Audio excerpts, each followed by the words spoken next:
একদম বেকারির মতো নরম তুলতুলে সফট পাউরুটি বাড়িতে বানানো কিন্তু খুবই সহজ। শুধুমাত্র কয়েকটা স্টেপ ঠিকঠাকভাবে ফলো করলেই আপনারাও কিন্তু খুব সহজে এই নরম তুলতুলে তুলোর মতো সফট পাউরুটিটা তৈরি করে নিতে পারবেন। আর ওভেন ছাড়া কড়াইতে বেক করেও কিন্তু খুব সুন্দর কালার চলে আসবে। যবে থেকে এই পাউরুটি বানানো শিখেছি আর কিন্তু বাইরে থেকে পাউরুটি কিনে আনতে হয় না। শেষ হয়ে গেলেই ঝটপট বানিয়ে নিতে পারি। সমস্ত রকমের টিপস সহ একদম ডিটেলসে আজকের এই রেসিপিটা আপনাদের সাথে শেয়ার করব, যাতে খুব সহজেই আপনারা এই নরম তুলতুলে পাউরুটিটা বাড়িতে তৈরি করে নিতে পারেন, যেটা এতটাই সফট হবে যে মুখে দিলেই কিন্তু মিলিয়ে যাবে। বিকেলে চায়ের সাথে কিন্তু আমরা মাঝে মধ্যেই এই পাউরুটিটা খেয়ে থাকি, আর বাচ্চাদের টিফিনের জন্যও কিন্তু আমাদের এই পাউরুটিটার খুব দরকার পড়ে। তো বাইরে থেকে বেশি দাম দিয়ে কিনে আনাচ্ছে, বাড়িতেই যদি কম খরচে এই পাউরুটিটা তৈরি করা যায় তাহলে কতটা ভালো হয় বলুন তো। হ্যালো এভরিওয়ান, কেমন আছেন আপনারা সবাই? আশা করি আপনারা সবাই ভালো আছেন and welcome to my channel.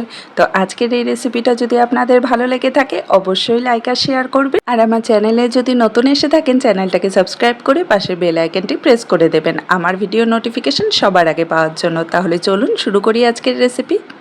প্রথমেই একটা মিক্সিং বলে নিয়ে নিচ্ছি 3/4 কাপ হালকা গরম দুধ। এখানে কিন্তু কাপটা আমি পুরো ভরে নিইনি, 4 ভাগের 3 ভাগ আমি দুধ নিয়েছি। তো এখানে দুধের জায়গায় কিন্তু আপনারা জলও ব্যবহার করতে পারেন। খেয়াল রাখবেন খুব গরম যেন না হয়, হালকা গরম হয়। এখন দিয়ে দিচ্ছি 2 টেবিল চামচের মতো চিনি। মিষ্টিটা আপনারা আপনাদের স্বাদ মতো কম বেশি করে নিতে পারবেন। আর দিয়ে দিচ্ছি 1 চামচের মতো ড্রাই ইস্ট। ইস্ট কতটা নিতে হবে সেটা আমি পরে বুঝিয়ে দিচ্ছি। এখন সব কিছুকে খুব ভালো করে একটু মিক্স করে নিতে হবে, যাতে চিনিটাও গলে যায়। দুধটা গরম আছে হালকা, তার জন্য চিনিটা খুব সহজেই গলে যাবে।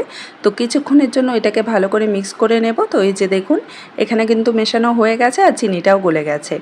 তো এখন এর মধ্যে দিয়ে দিচ্ছি আমি 2 কাপ ময়দা।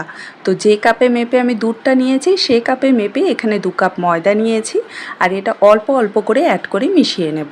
আপনারা চাইলে কিন্তু ময়দার জায়গায় আটাও ব্যবহার করতে পারেন, আর আটা দিয়েও কিন্তু খুব সুন্দর নরম তুলতুলে পাউরুটি তৈরি হয়। আমার চ্যানেলে সেটারও রেসিপি আছে, আমি লিঙ্কটা ডেসক্রিপশনে দিয়ে দেবো, আপনারা সেখান থেকে দেখে নিতে পারবেন। তো এখানে দেখুন আমি 2 থেকে 3 বারে দিয়ে ময়দাটা আর কি মিশিয়ে নিচ্ছি, একবারে কিন্তু দিচ্ছি না। এতে করে কিন্তু মিক্সিংটা ভালো হয়। এখন পুরো ময়দাটা দেওয়ার পর আমি সামান্য একটু লবণ দিয়ে দিলাম স্বাদ মতো। এখন চামচ দিয়ে ভালো করে একটু মিশিয়ে নেব, আর তারপর কিন্তু এটাকে আমাদের হাত দিয়ে মেখে নিতে হবে। তো প্রথমে হাত দিয়ে দিলে আগে থেকেই হাতটা চিটচিটে হয়ে যায়, তাই চামচ দিয়ে একটু ভালো করে মিশিয়ে নেবেন। তারপর হাত দিয়ে 2 মিনিটের মতো খুব ভালো করে কিন্তু মেখে নিতে হবে। আর এখানে কিন্তু আমি 2 কাপ ময়দার জন্য 1 চামচ ইস্ট দিয়েছি, মানে 1 কাপ ময়দা নিলে তার জন্য হাফ চামচ ইস্টের দরকার পড়বে। তো সেটা খেয়াল রাখবেন, না হলে কিন্তু ইস্টের গন্ধটা বেশি হয়ে যাবে, খেতে ভালো লাগবে না। তো এই যে দেখুন ডোটা আমি 2 মিনিট মেখে নিয়েছি আর এরকম চিটচিটে আঠালো ডো হয়ে গেছে। তো এখন এর মধ্যে আমি 2 টেবিল চামচ সাদা তেল অ্যাড করে দিচ্ছি। আপনারা চাইলে এর জায়গায় গলানো বাটারও ব্যবহার করতে পারেন, সেটাতেও কিন্তু টেস্টটা খুবই ভালো আসে। তো এখানে 1 টেবিল চামচের মতো তেল দিয়ে ভালো করে একটু মিক্স করে নেব। আর নর্মালি আমরা যেভাবে বাড়িতে আটা ময়দা ঠেসে ঠেসে মাখি সেভাবেই কিন্তু মেখে নিতে হবে। তো এই যে দেখুন 3 মিনিটের মতো কিন্তু আমি এটাকে মেখে নিয়েছি। এখন আরও 1 টেবিল চামচ তেল আমি এর মধ্যে দিয়ে দিচ্ছি। এখন আবারও ভালো করে 3 থেকে 4 মিনিট খুব ভালো করে মেখে নেব, যতক্ষণ না একটা সফট ডো তৈরি হচ্ছে। তো মাখতে মাখতেই দেখবেন যে হাতে আর লেগে ধরবে না, মানে হালকা একটু লেগে ধরবে, সেমন অতটা লাগবে না, আর একটা সফট ডো কিন্তু তৈরি হয়ে যাবে। তো এই যে দেখুন এখানে কিন্তু ডোটা তৈরি হয়ে গেছে, আর হালকা একটু প্রেস করে দেখলেই বুঝতে পারবেন যে এটা আপনি থেকেই উপরে উঠে আসছে। তো তখনই বুঝবেন যে না, ডোটা ঠিকঠাকভাবে মাখা হয়েছে। তো কম করে 7 থেকে 8 মিনিট খুব ভালো করে কিন্তু ঠেসে ঠেসে মেখে নিতে হবে, এটা খেয়াল রাখবেন। এখন মিক্সিং বোলটার মধ্যে আমি সামান্য একটু তেল লাগিয়ে নিচ্ছি, আর ডোটাকে রেখে দিয়ে তার উপরেও, মানে ডোটার উপরেও একটু তেল লাগিয়ে দিলাম, যাতে ডোটা যখন ফুলে উঠবে তখন যেন চিপকে না যায়। তো এখন এটাকে আমাদের রেস্টে রেখে দিতে হবে 1 ঘন্টার জন্য। চেষ্টা করবেন ডোটাকে কোনো গরম জায়গায় রাখার, তাহলে খুব তাড়াতাড়ি এটা ফুলে উঠবে। আমি যেটা করি, ভাত বা তরকারি হয়ে গেলে আমি সেটার উপর এটাকে বসিয়ে দিই, তাহলে খুব তাড়াতাড়ি ফুলে ওঠে।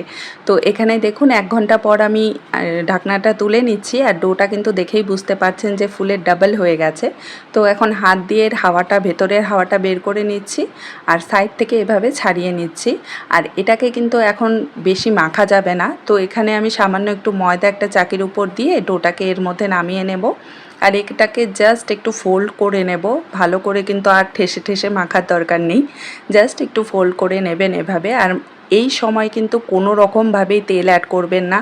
যদি হাতে লেগে যায় একটু ময়দা লাগিয়ে নেবেন, তাহলে কিন্তু হয়ে যাবে। তো এই যে দেখুন, এখানে কিন্তু ডোটাকে আমি ভালো করে ফোল্ড করে নিয়েছি। এখন হাত দিয়ে আমি এটাকে একটু ফ্ল্যাট করে দিচ্ছি আর কি, চ্যাপটা করে দিচ্ছি। আপনারা চাইলে বেলেও নিতে পারেন, কোনো অসুবিধা নেই। আমি এখানে হাত দিয়ে করছি, এটাতে সুবিধা হয় আমার। তো এখন এটাকে একটু ফোল্ড করে নেব দুপাশ থেকে। তো এই যে দেখুন, এক পাশ থেকে আগে করে নিয়েছি, তারপর উল্টো পাশ থেকে ফোল্ড করে দিয়েছি। এখন এভাবে লম্বা করে নিয়ে আবার একটু ফ্ল্যাট করে দিচ্ছি। এই স্টেপটা করলে বেকারির পাউরুটির ভেতরের যে টেক্সচারটা থাকে না, ঠিক সেরকমই কিন্তু হবে। তো এই স্টেপটা অবশ্যই করবেন। তো এই যে দেখুন, এখানে আমি ফ্ল্যাট করে নিয়েছি। এখন এক পাশ থেকে এটাকে রোল করে নেব। আগেই নিচের মধ্যে একটু হালকা করে ময়দা ছিটিয়ে নেবেন, তাহলে দেখবেন খুব সহজে এটা রোল হয়ে যাচ্ছে। তো এই যে দেখুন, এখানে আমি রোল করে নিয়েছি আর শেষের অংশটাকে আমি এভাবে ভালো করে জুড়ে দিচ্ছি। তাহলে কি হবে, যখন এটা বেক হবে তাহলে খুলে যাবে না। তো এখন একটা মোল্ডের মধ্যে আমি সামান্য একটু তেল ব্রাশ করে নিচ্ছি। আর এখানে কিন্তু বেকিং পেপার বা নর্মাল কাগজ কোনো কিছুই অ্যাড করার দরকার নেই, জাস্ট একটু তেল ব্রাশ করে নেবেন। এখন পাউরুটির ডোটাকে আমি এর মধ্যে বসিয়ে দিচ্ছি আর হাত দিয়ে হালকা করে প্রেস করে দিচ্ছি, যাতে সব জায়গায় ছড়িয়ে যায়, ঠিক করে সমান হয়ে যায়। তো এখন এটাকে এভাবেই কিন্তু আমাদের রেখে দিতে হবে আধ ঘন্টার জন্য। তো ঢাকা দিয়ে এভাবে আধ ঘন্টার জন্য আবার কোনো কিছু গরম কিছুর উপরে এটাকে বসিয়ে রাখতে পারেন, তো হয়ে যাবে খুব তাড়াতাড়ি, দেখবেন এটা ফুলে উঠবে। তো এই যে দেখুন, এখানে আমি আধ ঘন্টা রেখে দিয়েছিলাম আর এটা কিন্তু ফুলে ডাবল হয়ে গেছে আবারও। সফট পাউরুটি বানানোর জন্য কিন্তু এই স্টেপগুলো অবশ্যই ফলো করবেন। ডোটাকে অবশ্যই রেস্টে রাখতে হবে যাতে ভালো করে ফুলে যায়, তাহলেই কিন্তু একদম নরম তুলতুলে সফট পাউরুটি তৈরি হবে। আর যেহেতু আমরা ওভেন ছাড়া এটা কড়াইতে আজকে বেক করব, তার জন্য যাতে ওভেনের মতো কালার চলে আসে, তাই আমি একটা ডিমের কুসুম এভাবে ব্রাশ করে দিচ্ছি ওপর দিয়ে। আপনারা যদি ডিম খেতে পছন্দ না করেন, তাহলে কিন্তু দুধও ব্রাশ করে দিতে পারেন হালকা করে, তাতেও কিন্তু খুব সুন্দর কালার চলে আসবে। তো এভাবে আমি ভালো করে ব্রাশ করে নিচ্ছি ডিমের কুসুমটা। আর এখন কিন্তু পাউরুটির ডোটা একদম রেডি বেক করার জন্য। তো চলুন এটাকে আমরা এখন কড়াইতে বেক করে নেব। তার জন্য এখানে একটা কড়াই আমি ঢাকা দিয়ে লো ফ্লেমে 10 মিনিটের জন্য গরম করে নিয়েছি। এখন এর মধ্যে আমি একটা স্ট্যান্ড বসিয়ে দেব, বা স্ট্যান্ড না থাকলে যে কোনো বাটি বা টিফিন বাটির ঢাকনা আপনারা উল্টো করে বসিয়ে দিতে পারেন। তো সাবধানে আমি ব্রেডের মোলটা রেখে দিচ্ছি। আর এটাকে আমাদের ঢাকা দিয়ে বেক করতে হবে 20 থেকে 25 মিনিটের জন্য লো ফ্লেমে। ঠিক আছে, লো ফ্লেমে 20 থেকে 25 মিনিটের জন্য বেক করলেই দেখবেন যে খুব সুন্দর একটা কালার চলে আসবে আর পাউরুটিটাও খুব পারফেক্টভাবে বেক হয়ে যাবে। তো এই যে দেখুন, এখানে আমি 25 মিনিট পর ঢাকনাটা তুলে নিচ্ছি আর আমাদের পাউরুটিটা কিন্তু একদম রেডি হয়ে গেছে। আর কালারটাও দেখে হয়তো বুঝতেই পারছেন কতটা সুন্দর আসছে। তো এই অবস্থায় কিন্তু, এই গরম অবস্থায় আর কি, তো এখানে আমি হালকা বাটার আর কি ব্রাশ করে দিচ্ছি অল্প করে। তো বাটার খেতে পছন্দ না করলে সাদা তেলও ব্রাশ করে দিতে পারেন, কোনো অসুবিধা নেই। এতে করে কি হবে, ব্রেডটা সফট থাকবে। তো ব্রাশ করে দিয়ে এটাকে ঢাকা দিয়ে কিন্তু একটু ঠান্ডা করে নিতে হবে। তো ঠান্ডা করে নিচ্ছি, তারপর আপনাদের দেখাচ্ছি। তো এই যে দেখুন, এখানে ঠান্ডা হয়ে গেছে ব্রেডটা পুরো। আর ঠান্ডা হয়ে যাওয়ার পর কিন্তু এটাকে চাকু দিয়েও কাটার দরকার পড়ে না, সাইডগুলো খুব সহজেই বেরিয়ে আসে ঠান্ডা হয়ে গেলেই। আর পুরো ব্রেডটা আমি ভালো করে দেখাচ্ছি আপনাদের যে কতটা পারফেক্টভাবে, কতটা ভালোভাবে বেক হয়েছে। একদম নরম তুলতুলে সফট কিন্তু এই পাউরুটিটা তৈরি হবে যদি প্রত্যেকটা স্টেপ আপনারা ফলো করেন। তো এখানে আমি আপনাদের কেটে দেখাচ্ছি যে ভেতরের টেক্সচারটা কতটা ভালো এসেছে, একদম বেকারির মতো লাগছে কিনা আপনারা নিজেরাই বলুন। এতটা সফট হবে না, এতটা নরম তুলতুলে হবে যে জাস্ট মুখে দিলে কিন্তু নেই, হাওয়া হয়ে যাবে।